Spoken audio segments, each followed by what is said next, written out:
Bismillahirrahmanirrahim.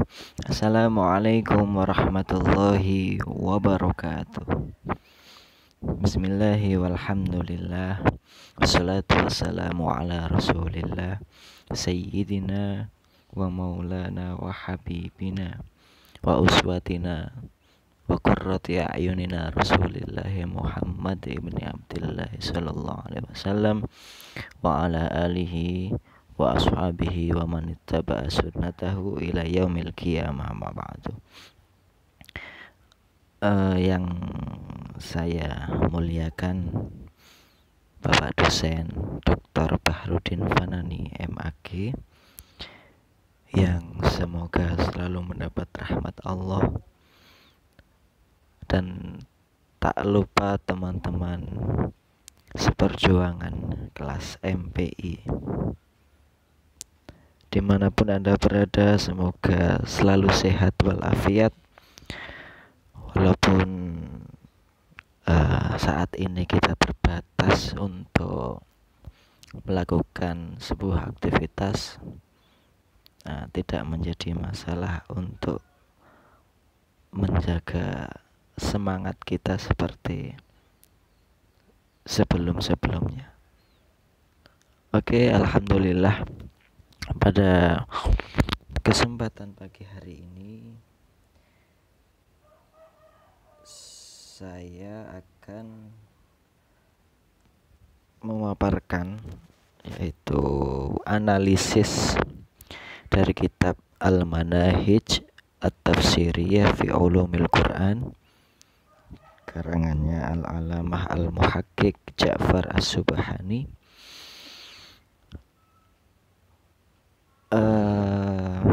Terima kasih atas waktunya. Langsung saja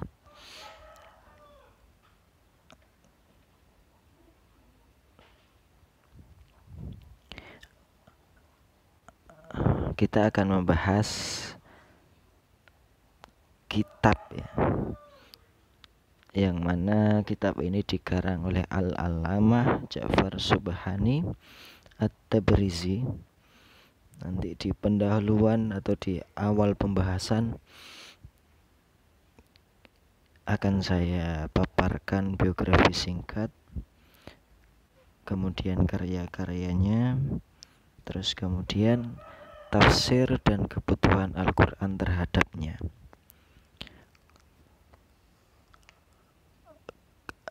Setelahnya yaitu kualifikasi mufassir atau syarat-syarat dan ketentuannya. Kemudian Al-Quran yang definitif. Yang terakhir nanti akan kita bahas tafsir dengan pendapat. Baik. Para pendengar dimanapun Anda berada, para audien, teman-teman sekalian, biografi dari Syekh Ja'far As-Subhani ini adalah seorang ulama kontemporer dan sebagai salah satu ulama referensi pakar agama paling terkenal di Qom. Qom itu sebuah kota di Iran, yaitu selain di Qom beliau juga menjadi referensi pakar agama di dunia Islam, bahkan jangkauannya pun sangat luas. Beliau sangat berhati-hati dalam mengajar dan mendidik para muridnya.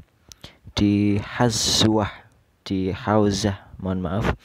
beliau memulai mengajar pada tahun 1361 Hijriah untuk mengajar dasar-dasar agama. Ketika dia berusia 18 tahun, usia yang sangat relatif muda ini sudah mengajar dasar-dasar agama, ya. Sungguh luar biasa beliau. Dan setelah itu dia mulai mengajar tingkat yang lebih tinggi. Kalau tadi di bahasa kita mungkin faslul awal, ini lanjutnya al-faslu al-ali mungkin. serta melakukan penelitian di eksternal. Di antara pengajarannya ialah akidah, ilmu ar-rijal wat dirayah, sejarah Islam, tafsir dan etikanya, dan banyak lagi yang lainnya. Di antara kegiatannya berpartisipasi dalam pendirian Journal of Affairs of Islam, berpartisipasi dalam penulisan konstitusiran, mendirikan institusi Imam Ash-Shadiq, membangun Ma'had al-Kalam al-Islami, dan berpartisipasi dalam konferensi ilmiah. Kemudian kelahiran dari Syekh Ja'far As-Subhani ini, lahir di tanggal 28 Syawal pada tahun 1347 Hijriah, tempatnya di Tabriz. Makanya tadi dinisbatkan bahwa Syekh ini namanya adalah Syekh Ja'far As-Subhani At-Tabrizi karena lahirnya di Tabriz, yaitu salah satu kota di Iran, yang merupakan salah satu kota di Iran ya. Ayahnya Ayatullah Muhammad Hussein As-Subhani Al-Kayabani, lahir pada tahun 1299 dan wafat pada tahun 1392 Hijriah. Adalah salah satu seorang ulama yang juga masyhur di Tabriz. Pendidikan beliau, setelah menyelesaikan pendidikan dasarnya, ia memasuki sekolah Mirza Mahmud Fadil. Dan tempat ini ia belajar dan melihat literatur sastra Persia.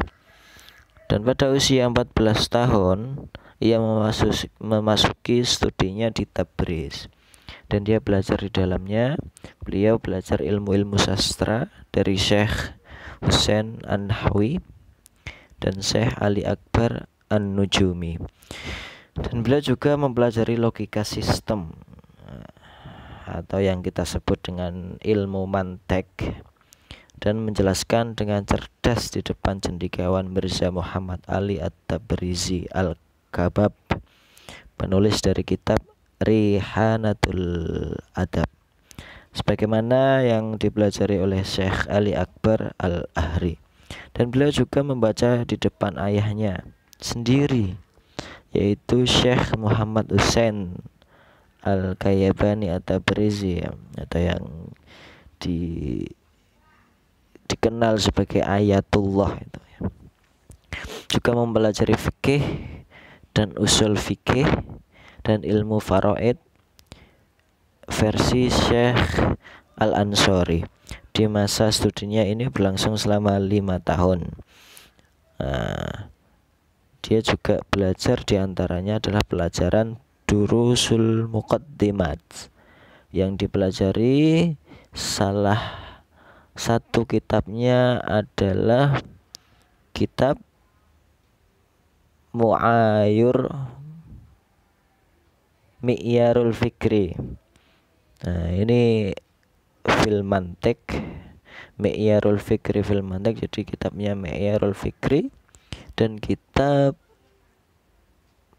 Muhadzabul Balaghah fi ilmil ma'ani wal bayan wal badi'. Itu beberapa kitab yang dipelajari pada masa studinya. Kemudian juga beliau hijrah ke kota Qom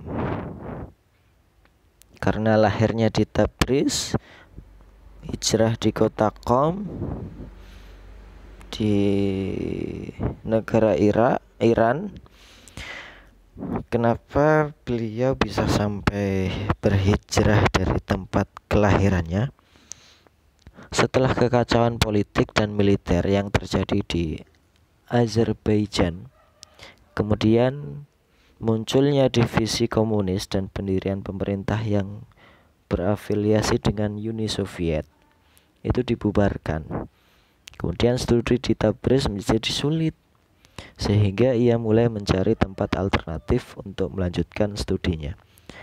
Jadi ia pergi ke kota Qom pada tahun 1366 Hijriah, dan dia bergabung dengan Hauza, yaitu sekolah tadi, untuk menyelesaikan apa yang dia baca dari tanah kelahirannya pada para ulama atau guru besar. Jadi dia menyelesaikan Faraid al-Usul di bawah bimbingan Syekh Mirza Muhammad Mujahid At-Tabarizi dan Mirza Ahmed Al-Kafi. Beliau juga mempelajari Kifayatul Usul dengan bimbingan langsung oleh Ayatullah Sayyid Muhammad Ridho Al-Kalbayani yang meninggal pada tahun 1414 Hijriah. Kemudian para guru-guru beliau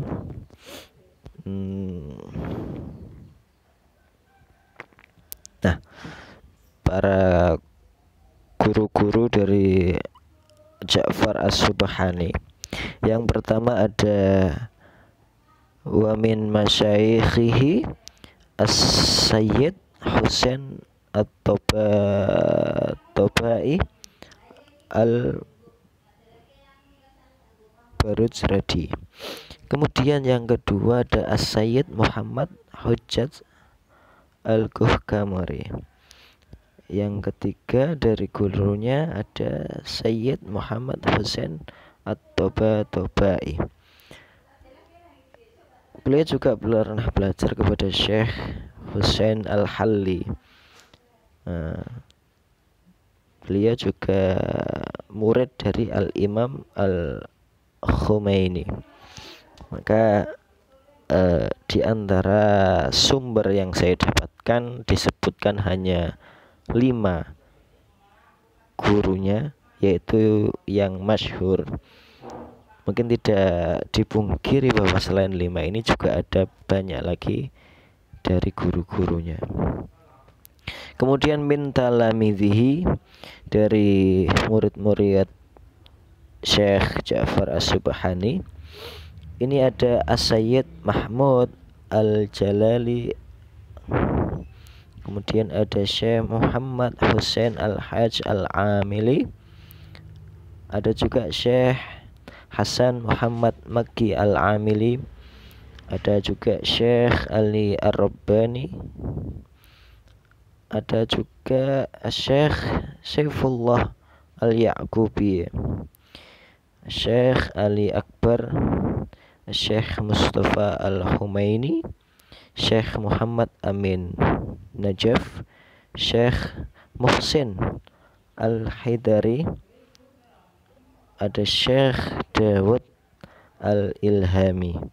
Yang terakhir ada Sayyid Riyad Al-Hakim. Ini juga tidak dapat dipungkiri bahwa keterbatasan dari pemateri atau penulis, ya. Hanya menemukan beberapa yang saya ambil dari sumber tertentu. Mungkin selain ini juga masih banyak yang pernah belajar pada Ja'far As-Subhani. Kemudian dari karangannya ada banyak sekali. Bisa kita lihat ada Mafahimul Quran. Ini berbentuk 10 juz sampai pada Nadriyah Al-Ma'rifah.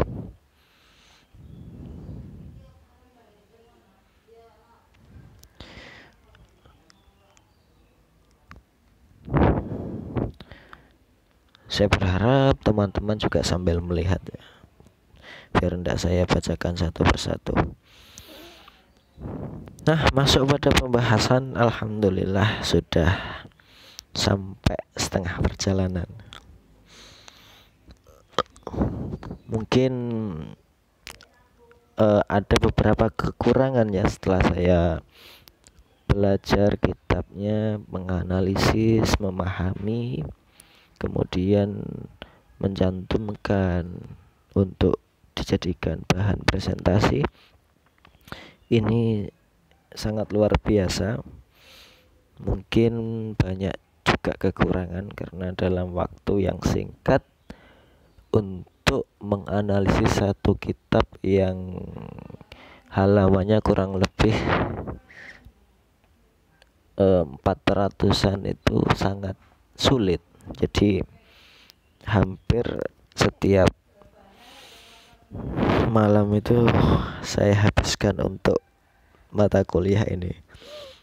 Allahu Akbar. At-tafsir wa hajatul Quran ilaihi. Tafsir dan kebutuhan Al-Quran terhadap tafsir itu sendiri. At-tafsir, kata tafsir itu ma'khudun, diambil dari kata fassara yufassiru tafsiron, bimakna abana wa kasyafa, yang artinya jelas dan terungkap. Nah, wa amma fi istilahi, adapun dari istilah atau terminologi, karena penafsiran dipelajari seperti semua ilmu, kasairil ulum falahu ta'rifuhu wa mawdu'uhu wa masailuhu wa ghayatuhu. Kalau secara istilah itu ada 4. Yang pertama ada ta'rifuhu, pengertian atau definisi dari tafsir itu sendiri. Kemudian ada maudhu'uhu, topik atau subjeknya. Kemudian masailuhu, masalah-masalah yang terdapat pada tafsir itu. Nah, yang terakhir ada ghayatuhu, yaitu tujuan. Adapun definisi itu dikenal dari beberapa sisi. Ini adalah ilmu yang berusaha menunjukkan pentingnya ayat-ayat Al-Quran pada kehendak Allah Subhanahu wa Ta'ala. Dengan kata lain, menghilangkan makna ayat yang tidak terlihat pada makna yang dimaksud. Ada definisi lain yang beberapa di antara kami rujuk, yaitu dari Al-Zarkashi. Juga mendefinisikan dengan mengatakan sebuah ilmu yang dikenal sebagai memahami pemahaman kitab Allah tentang Nabi Muhammad dan menjelaskan maknanya dan mengekstrasikan aturan dan keputusannya. Kemudian wa amma maudhu'uhu, adapun subjek atau topiknya itu adalah firman Allah. Jelas ini subjek atau yang dituju pun namanya tafsir juga ayat-ayat Allah juga yang dipahami. Wa amma masailuhu, adapun masalah-masalahnya itu adalah apa yang jelas dari ayat-ayat Al-Quran adalah apa yang dikehendaki oleh Allah Subhanahu wa Ta'ala. Jadi jangan sampai ketika kita menafsirkan atau ada seorang penafsir itu bertentangan dengan apa yang dikehendaki oleh Allah Subhanahu wa Ta'ala. Kemudian ghayatuhu, adapun tujuannya adalah untuk berdiri atau di atas apa yang dikehendaki oleh Allah Subhanahu wa Ta'ala di beberapa disiplin ilmu pengetahuan dan kisah-kisah atau cerita, serta untuk mengambil beberapa sumber hukum syariat darinya. Jadi tafsir ini juga bisa untuk dijadikan sebuah penggalian sumber hukum, ya, hukum syariah, hukum syar'i kalau di ilmu usul fikih. Nah, kemudian walladzi yakshifu an hajatil Qur'an ila tibyani umur, yang mengungkapkan butuhnya Al-Quran terhadap beberapa penjelasan penting. Di antara adalah sebagai berikut. Yang pertama, inna asbaban nuzul. Ini saya tulis sesuai dengan teks secara tekstual ya. Kemudian saya memahami sendiri dengan beberapa bantuan seperti kamus dan beberapa alat yang lain. Jadi alasan yang pertama kenapa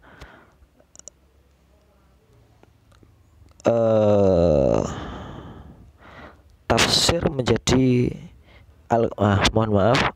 Al-Quran menjadi butuh untuk ditafsiri.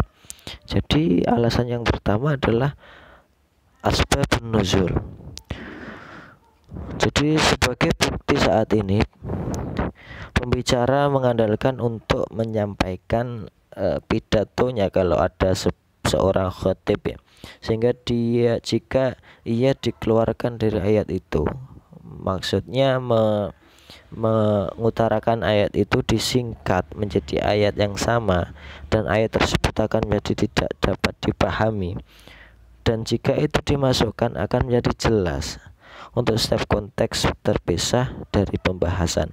Ini adalah peran dari alasan untuk turun dalam semua ayat, karena ini menjelaskan ayat tersebut dan mengklarifikasi ketidakjelasannya, sehingga penafsir tidak perlu merujuk alasan untuk turun sebelum menafsirkan ayat tersebut, karena itu akan memberi Anda rincian klarifikasi penafsir. Kemudian yang kedua ada innal qur'ana mustamilun ala majmalat. Al-Qur'an ini mencakup ringkasan. Jadi misalkan seperti sholat ataupun puasa dan haji, sehingga hanya makna umum saja yang dipahami, maka perlulah penafsiran apa sholat itu. Sebenarnya sholat itu karena dia dalam Al-Quran hanya secara umum saja, maka butuh as-sunnah cukup untuk menjelaskannya, sehingga penafsir sangat diperlukan untuk merujuk mereka dalam menafsirkan ringkasan. Kemudian yang ketiga ada innal qur'ana yastamilu ala ayat mutasyabiha ghair wadih. Kemudian di dalam Al-Quran ini juga banyak berisi tentang ayat-ayat yang mutasyabihat, ayat-ayat yang serupa, yang ghair wadih, yang ghairu wadihah, yang tidak jelas, dan mungkin apa yang diinisiasikan dari awal masalah selain apa yang Allah Subhanahu wa taala inginkan, tetapi dia tahu apa yang dimaksud dengan mengembalikannya ke usul sampai ditafsirkan oleh mereka. Tetapi mereka yang ada di hati dengan arogan mengikuti penampilannya, sombongnya dari ayat tersebut untuk menemukan perselisihan dan kebingungan pikiran, membuat mereka menafsirkan ayat yaitu rujukan dan keluarganya. Adapun mereka yang mantap dalam pengetahuan, mereka mengikuti apa yang dimaksud dengan kemuliaan baginya setelah muncul dari semua ayat lain yang merupakan Al-Quran itu sendiri. Berdasarkan hal ini sangat penting untuk menafsirkan kesamaan berkat keputusan, dan ini disebabkan oleh penafsiran Al-Quran itu sendiri dan ayat dengan ayat-ayat yang serupa tadi. Kemudian alasan yang keempat kenapa Al-Quran butuh ditafsirkan, innal Qur'anal Majid nazala nujuman.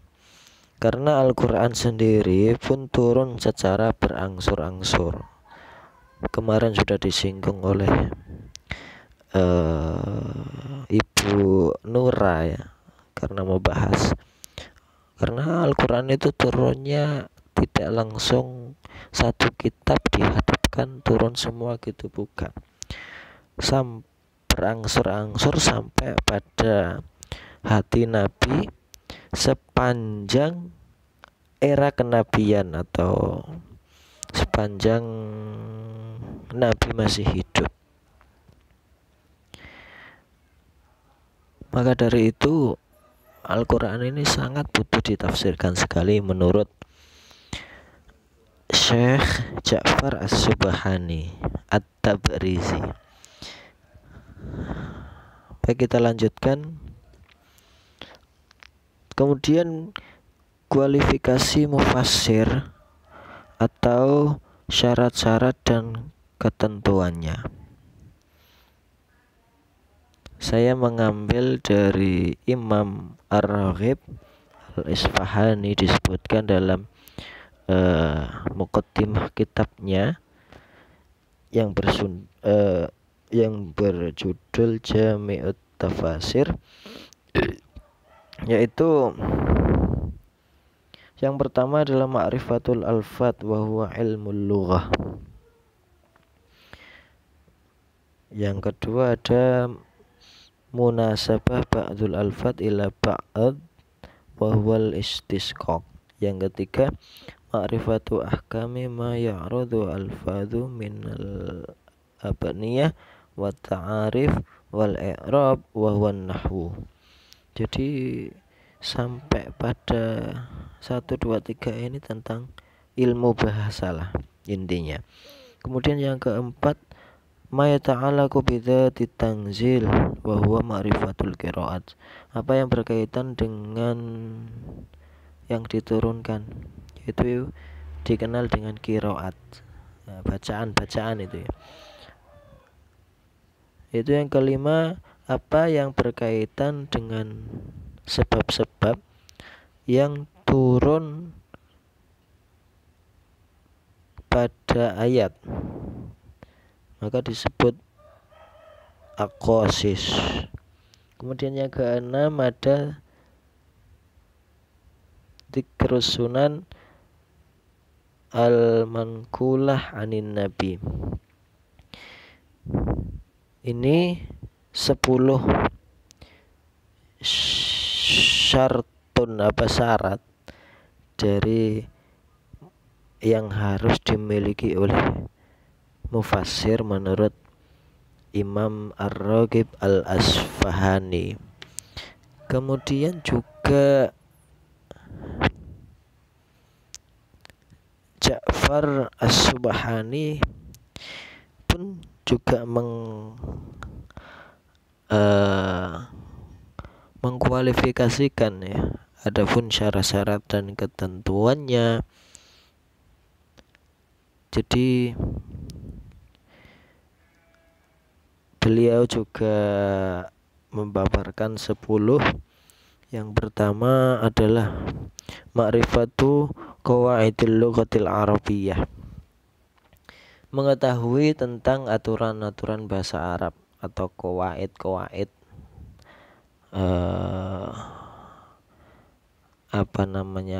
grammar. Kalau di Arab namanya tarkib. Pengetahuan bahasa Arab adalah cabang ilmu nahwu atau istisqaq dan shorof. Dalam ilmu nahwu ia membedakan subjek dan objek. Ada fa'il, ada maf'ul, ada objek dari perbedaan dan aturan lain yang menjadi dasar pemahaman pengetahuan bahasa. Ya. Kemudian yang kedua ada makna-makna mufradat atau disebut ma'anil mufradat. Di dalam ilmu ma'anil mufradat ini ada 2 yang diungkapkan oleh Ahmad bin Faris bin Zakaria, yaitu al-muqayyas. Itu termasuk makna-makna mufradat. Yang kedua adalah dasar-dasar balaghah, asasul balaghah, oleh Mahmud Az-Zamakhsyari. Dengan meninjau referensi-referensi yang telah saya sebutkan tadi, penafsir mengetahui makna asli yang dengannya kata itu harus ditafsirkan dalam Al-Quran.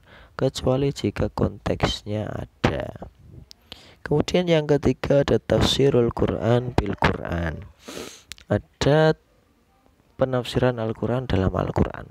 Ini apa maksudnya?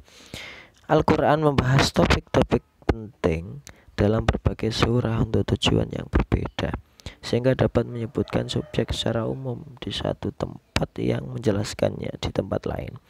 Sehingga apa yang lebih indah dari satu tempat yang misalkan di tempat lain, dan apa yang disingkat di satu tempat itulah yang disederhanakan di tempat lain.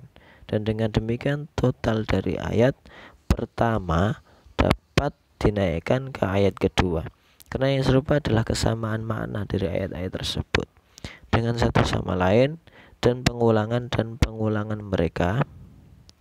Dengan demikian tampak bahwa menaikkan ayat dari ayat tersebut dengan rekannya adalah salah satu disebut oleh ketekunan dan presisi dalam itu. Maksudnya ini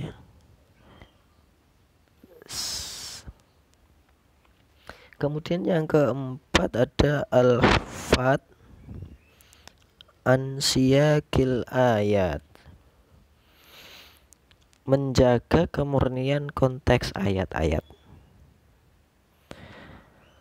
Salah satu fungsi yang paling penting dari penafsir adalah untuk mempertahankan konteks ayat-ayat yang disebutkan dalam satu subjek. Nah, itu. Kemudian yang kelima apa? Ar-ruju' ilal ahadits as-sahihah wa ijma'ul muslimin, merujuk kepada hadis-hadis sahih dan ijma' muslimin. Jadi kalau kita ingin menafsirkan sebuah ayat, selain memahami ilmu kebahasaan, ada nahwu, balaghah, mantik, ada sharaf, ada lain sebagainya, itu juga dituntut untuk menguasai ilmu hadis ya. Ilmu hadis itu ada banyak juga.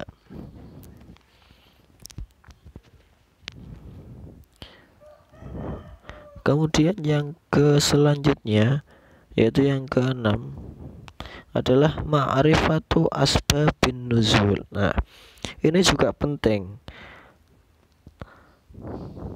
karena ayat itu pun banyak macamnya. Kalau kita pernah belajar, pernah dengar ada yang namanya ayat ketika turun di Madinah, ayat yang ketika turun di Makkah, itu pun sudah berbeda. Maka harus memahami sebuah ilmu yang namanya asbabun nuzul. Nah, karena ini juga peran penting dalam mengacungkan jempol, penting sekali mengetahui asbabun nuzul ini. Kemudian selanjutnya ada al-ihatatu bitarikhi sadril Islam, yaitu memperhatikan secara lebih terhadap sejarah sumber ajaran Islam. Selain ilmu sebelum-sebelumnya yang saya paparkan tadi, kita juga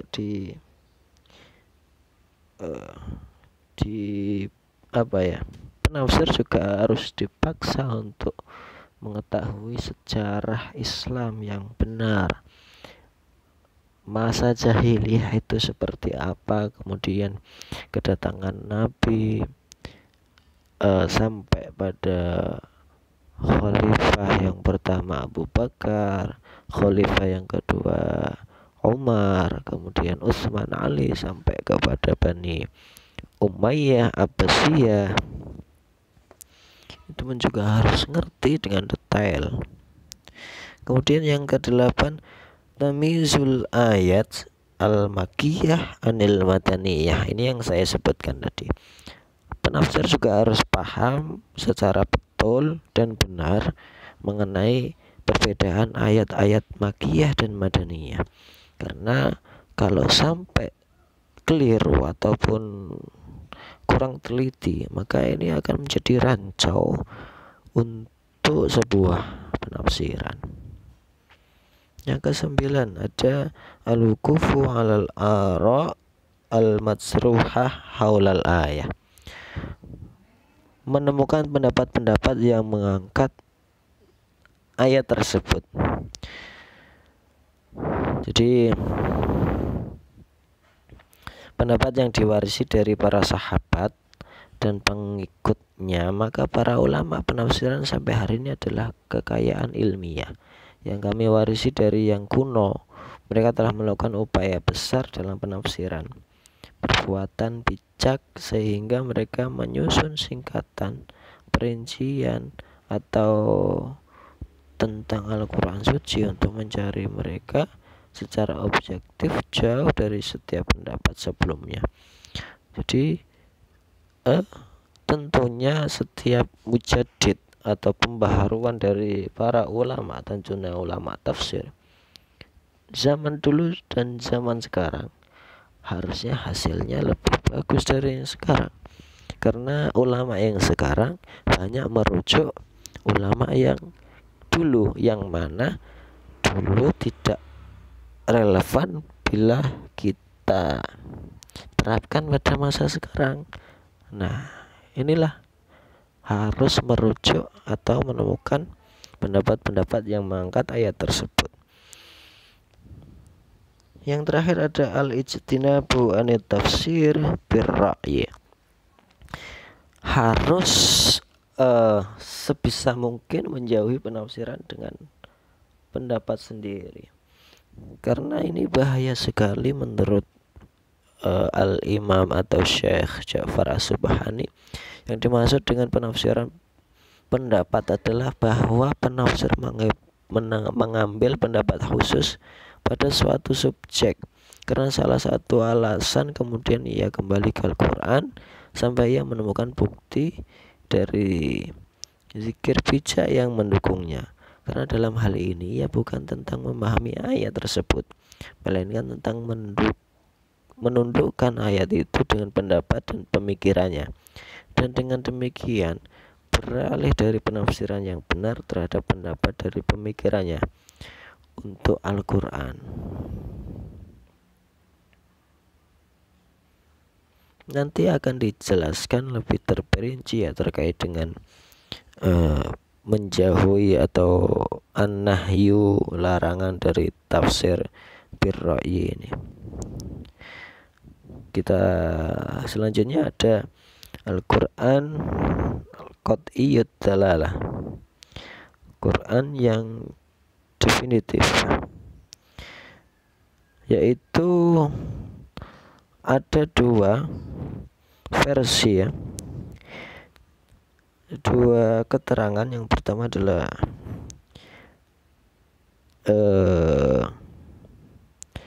dalilu dalalatu qat'iyyah wa dalalatu dhunniyah. Ini awal mulanya ada beberapa kaum fundamentalis atau usuliyun membagi makna pembicaraan menjadi dua makna, yaitu qat'iyyah dan dhunniyah ini, sehingga menjadi perdebatan yang sangat besar.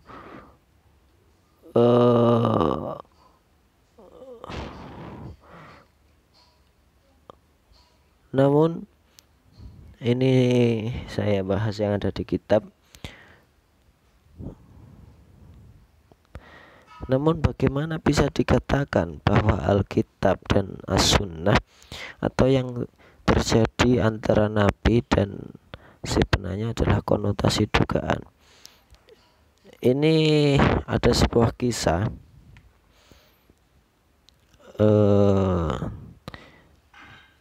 jadi ada kaum fundamentalis itu tidak begitu meyakini terhadap Al-Quran, maka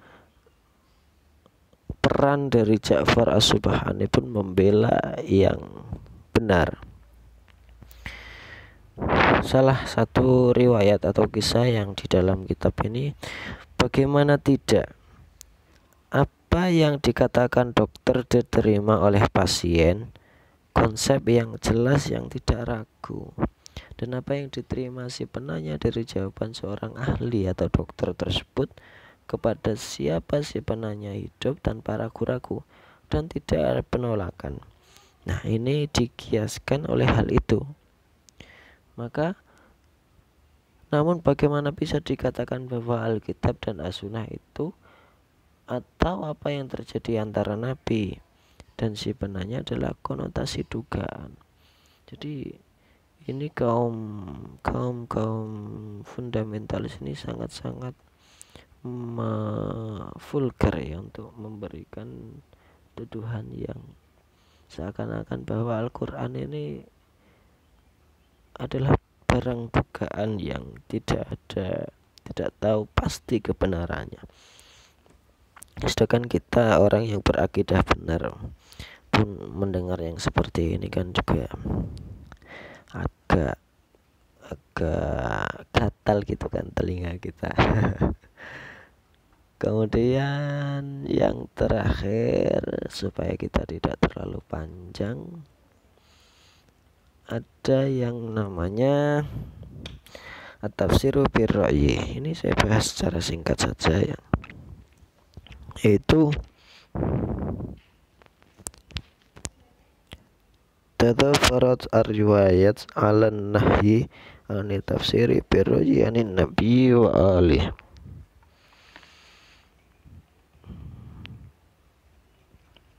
Dari tafsir dengan pendapat ini merupakan sebuah larangan yang sangat keras dilarang oleh Syekh Ja'far As-Subhani ini, bahwa riwayat menyatakan untuk melarang penafsiran pendapat tentang Nabi dan keluarganya. Kemudian rawa as-Saduq bi isnadihi anil Imam Amirul Mukminin, diriwayatkan dari Imam Saduq dengan sanad dari Amirul Mukminin. Kemudian ia berkata, qala Rasulullah sallallahu alaihi wasallam, bersabda, ma amana bi min man fassara bi ra'yihi kalami. Ma amana bi man fassara bi ra'yihi kalami. Qala Imam Amirul Mukminin, iyyaka an tafassara al-Qur'ana bi ra'yika hatta tatafaqqaha 'anil ulama. Jangan menafsirkan Al-Quran menurut pendapat Anda sampai Anda memahaminya dari para ulama. Saking bahayanya tafsir bir-ra'yi ini. Wa rawa Abu Ja'far at-Tabari, diriwayatkan dari Abu Ja'far at-Tabari bi isnadihi dengan sanad an Ibnu Abbas dari Ibnu Abbas dari Nabi sallallahu alaihi wasallam, man qala fil Qur'ani bi ra'yihi, barang siapa yang berkata dalam Quran dengan pendapatnya, falyatabawwa maq'adahu, maka supaya menempati tempat duduknya minan nari, dari neraka. Ini sudah diancam oleh Kanjeng Nabi Rasulullah sallallahu alaihi wasallam. Kemudian yang terakhir, akhrajat Tirmidzi anin nabiyyi qala ittaqul haditsa illa ma